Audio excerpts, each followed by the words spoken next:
Hi, my name is Richard Porter, and I direct the Office of International Student and Scholar Services here at Texas Tech University. This presentation is specifically how to apply for STEM OPT online. There is another OPT presentation. You need to watch that. This is just help for you as you go online to apply for OPT as a STEM student. Be very careful to work closely with your ISS International Student Counselor and read our website, make an appointment with your International Student Counselor. If you file this application without the documents and without an understanding of OPT, and without getting a document from your International Student Counselor, you will be denied by UScis. So you need to be very careful, and you need to work closely with your International Student Counselor, and you need to go to our website and learn about OPT, make an appointment with your International Student Counselor before you file your application online. There used to be a paper application. We recommend that you use the online application, but you need to work with your International Student Counselor. Do not file this application without their assistance and without documentation from them. So the first thing you will do is you will go to the USCIS account webpage and complete a profile and your account on that website. And here is the address for the USCIS page where you will create the account, and you need to do this before you apply for OPT. So applying for OPT through USCIS. So once you've created your account, you will then click on the button on this page for applying for immigration benefits. After you create your account, you will find out that what happens is when you go to log into your account each and every time, you will be required to go through an additional verification step. The system will send you a code, usually to your email, that you must enter to log in and start or continue your application. So you can finish half of your application and return to the website. You don't need to worry about doing it again, but when you log on again, you will be asked for to go through an additional verification step. So eventually you will get to this page, and you will then click on the File a Form Online. The next step will be for you to choose a form that you would like to use on the USCIS website, and you will be filing the I-765. So you will click this box and then proceed to the next page. This next page will provide a lot of instructions for you as you are applying for the I-765 online for your STEM OPT. So read this page, the instructions on this page, and then click the next button at the bottom. This page in particular provides information about how to complete or about completing an online application and how it's different than completing the paper application. So submitting your application online is the same as mailing it in as a completed paper form. They both gather the same information. The fields in the online application are identical in many ways to the I-765 PDF paper form. The advantage of filing it online is that after you start your form, you can sign it and continue it later where you stopped. So you do not again need to complete the whole form at one sitting. Another advantage that you will have over the paper filing is you will get your receipt notice for the application immediately after filing and paying the fee. So the first thing you will do on this page, and you'll note on the left hand of this page, there are all of the pages you will go through in filing your application online. First thing you need to do is choose your eligibility category.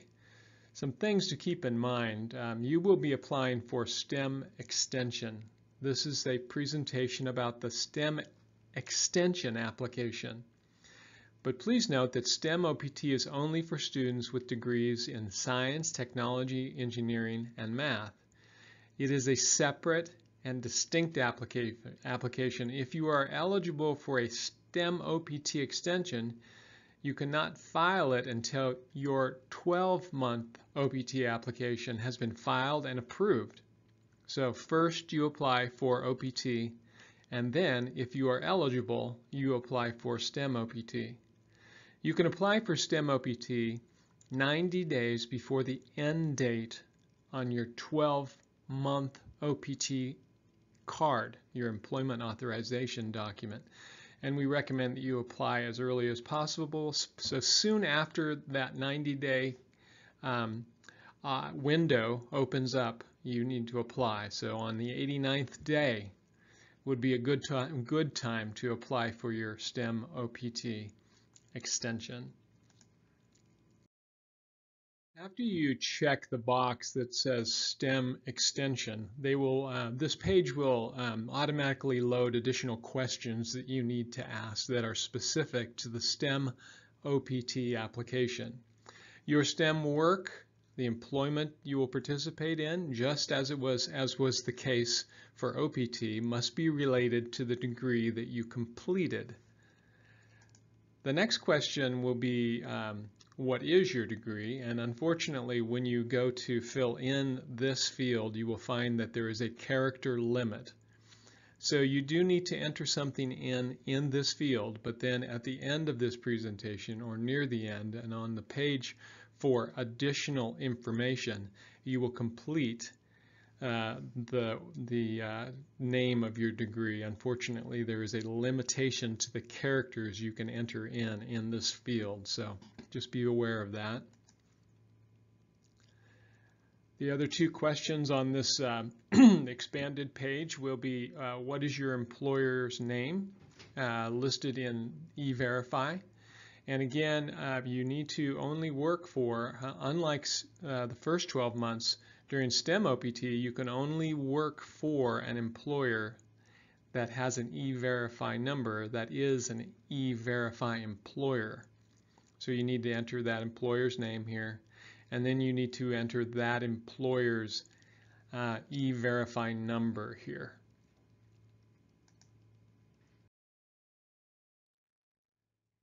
This page is asking you for information as to why or what reason you are applying for OPT. And because you've already done 12 months of OPT and you need to do that, and you can only apply during your 12 months, you will check a renewal, because this is an extension of your OPT, a STEM extension. Check renewal of permission to accept employment.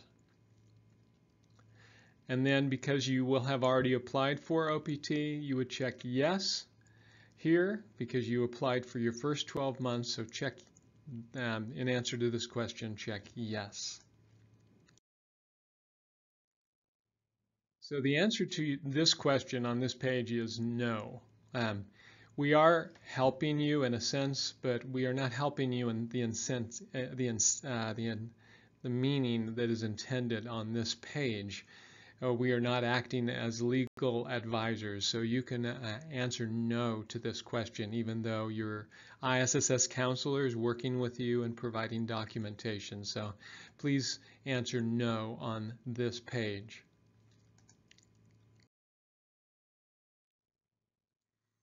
Okay, so on this page you enter your name. I know many of you have several names, both several first names or given names and then several family names.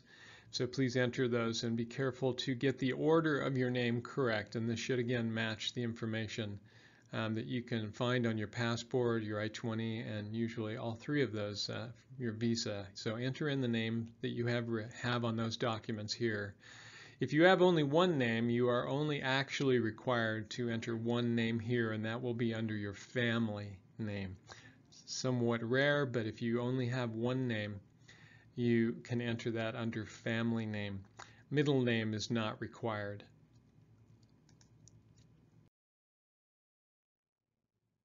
So your contact information, this is very important. Is your current mailing address the same as your physical address?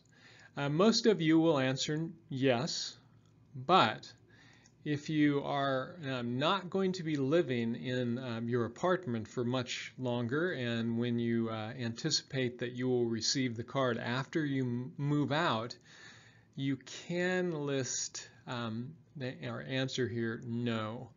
And in that case, you would enter in an address, a mailing address for your friend or your trusted friend or your family member. So you need to be very careful that that person is reliable and that they will be living there for at least 5 months, because it takes a while to get the card in the mail, your OPT card.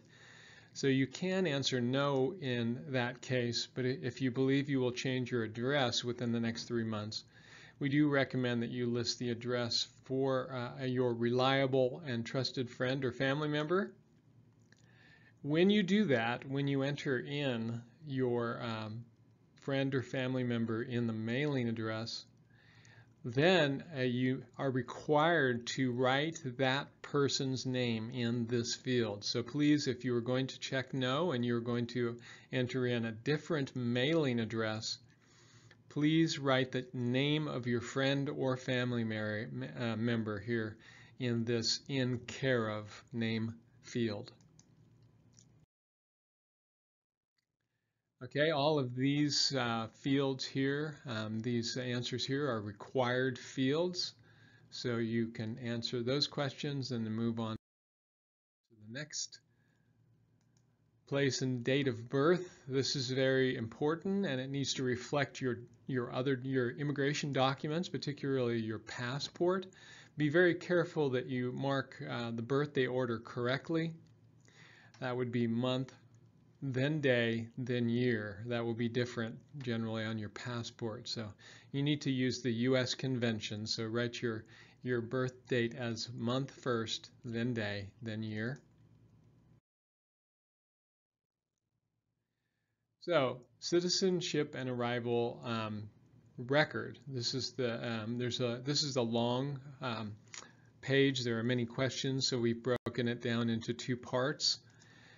So the first part will ask you for your arrival or departure record, if any, and then when did you last arrive in the United States. That information can be found on the I-94 page, and if you don't have a copy of that, you can go to the UScis, or the Department of Homeland Security CBP page rather, and this is the link for that in red.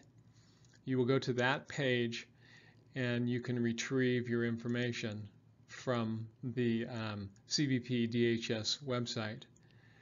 You'll want to get the most recent I-94 information, so when you go to the UScis website, you would click on the button for Get Most Recent I-94, and then you will save a copy after you get a you retrieve your I-94 document. Please save a soft copy of that, because you will be required to upload a copy of your I-94 later in this STEM OPT application process. Your place of arrival, sometimes students get confused about that, and that is your port of entry, which is the city typically where your plane landed in the U.S. It is not Lubbock or the secondary city that you went to after your plane landed and you went through the immigration processing. So it's usually the place where your plane landed, unless you drove across the border, and that gets a little more complicated. If you have questions about that, please ask your international student counselor. So this is a continuation of the citizenship and arrival record. So part 2 of that same page. The information that's required here, you need to be very careful that you enter the information exactly as it is written on your biographical passport page. Okay, this next question, you do not need to enter information here. You can leave blank this question. What is your travel document number? And in the next question, they ask for your SEVIS number. That is located in the top left-hand corner of your I-20. So enter your SEVIS number from your I-20, and that's where you find it. Other information. This is asking for your A number. You can leave this blank as well. So you would click the I do not have or know my A number. You do not need to enter anything in this field. That is true here as well. So you do not need to enter anything in this field. So you would mark I do not have my UScis online account number. Check that box, and you do not need to enter in information in this field. This is an important question. If you already have your Social Security number, then you can mark no. If you mark yes here, you would then need to request, you are requesting, in fact, to have your Social Security card application filed at the same time that you're filing the STEM OPT application. So if you do not have a Social Security card or number, you would mark yes here, and that will give you an opportunity to apply so that you do not need to go to the Social Security office. Okay, this is where you start uploading documents. First, your photo. You can get a digital photo taken here for your EAD. It's the same as a passport photo. And you can get that done here at the International Cultural Center, or you can go to any number of pharmacies in Lubbock. Most of them have a passport photo service, and they will send you a digital photo. You're going to want the digital copy. We do not recommend that you use scanned copies of physical photos that you already have, so we recommend that you go and get a digital photo taken at either a pharmacy or here at the International Cultural Center.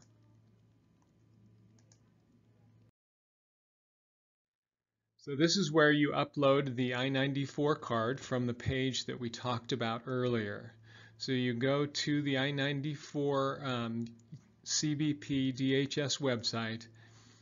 We gave that link earlier, and you upload a copy of that, and that's where you're going to upload that PDF document. By the way, you need to be very careful that when you name your document, you do not use special characters. So your passport should just be alphanumeric, either numbers or letters, and any of the documents that you upload, they should not have special characters in them. So this is where you upload your employment authorization document. This is what you get in the mail when you apply for example, OPT. So you would upload a copy of your OPT card or employment authorization document. That's the same thing. And this would be for your first 12 months of OPT. Remember, in order to qualify for STEM OPT, you must first have applied for your first 12 months, and you will have received an employment authorization document. This is what you upload on this page, a copy of that, front and back of your OPT EAD. It's a rare case, but some of you may have filed an I-765 for something other than OPT. If you did, you would also upload a copy of that card. This is not common though, but all of you should have an EAD from your first 12 months of OPT, and that is what you upload on this page. Next, you will upload the I-20. So this is the I-20 specifically issued by your international student counselor for your STEM OPT. You do not enter in an old I-20. You need a new I-20 for your STEM OPT, which you will get from your counselor. And that I-20, that STEM OPT I-20, cannot be older than 30 days. So the date on that, the issuance of that document, you need to submit that within 30 days when you're filing for your online STEM OPT, when you're filing this application. So don't submit an old STEM OPT or a non-STEM OPT I-20. If you submit this application without that new STEM OPT I-20 from your counselor, you will be denied your STEM OPT. You cannot file this application without your advisor's assistance and without that new I-20, the new STEM OPT I-20. So here's where you apply, you submit your proof of your degree as a STEM OPT student. You must have completed the degree that you are qualifying for in applying for STEM OPT. So here's where you submit your college degree, and what that is almost always a copy of your diploma. In order to qualify for STEM OPT, again, you need to have finished your degree. That's not the case with for some students who are doctoral students or master's degree students for the first 12 months, but in order to qualify to apply for STEM OPT, you do need to finish the degree, and you need to upload your diploma on this page. Again, the work, both for the first 12 months and for your STEM OPT, must be related to the degree that you completed. So this is the page that's not relevant to you. You do not need to submit any documentation on this page. You applied for OPT, your first 12 months of OPT, and that had information about the institution, and so just you can ignore this. You do not need to upload any documentation for this page. So this is where you enter in additional information, and you don't need to submit any additional documents, and you shouldn't here unless you talk first to your international student counselor. You won't need to add additional documentation, but you do need to fill in fields that you were unable to complete because of the character limitation.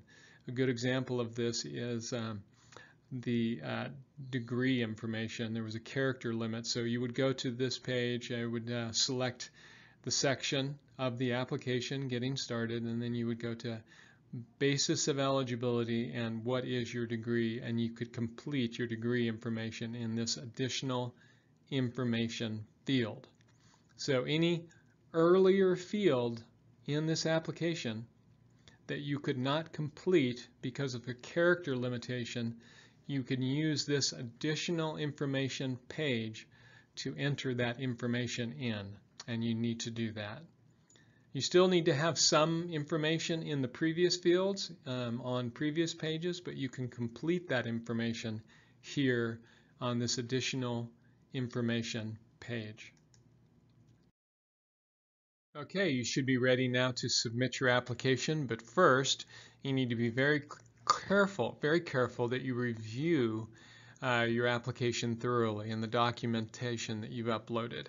So review your application before submitting and entering in your payment information. You can use a variety of different means to pay for your application online. After you submit your application, you will receive a notice, And you will get a paper notice as well. You will get a notice when you submit online, and then they will follow up and send a document to your address, a hard copy document of your receipt notice. On that receipt notice will be a case number, and you can use that to track your case. You can also go back into your online application. That's helpful because if you are asked to submit additional documentation later, when the officer reviews your application, you will be able to upload those documents after logging into your UScis account.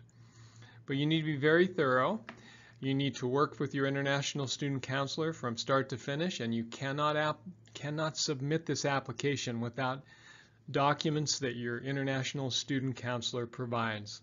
I hope you found this helpful, and we hope that you get approved in a timely manner. Feel free to contact you with your international student counselor at any point during this process if you have questions or need to meet with them.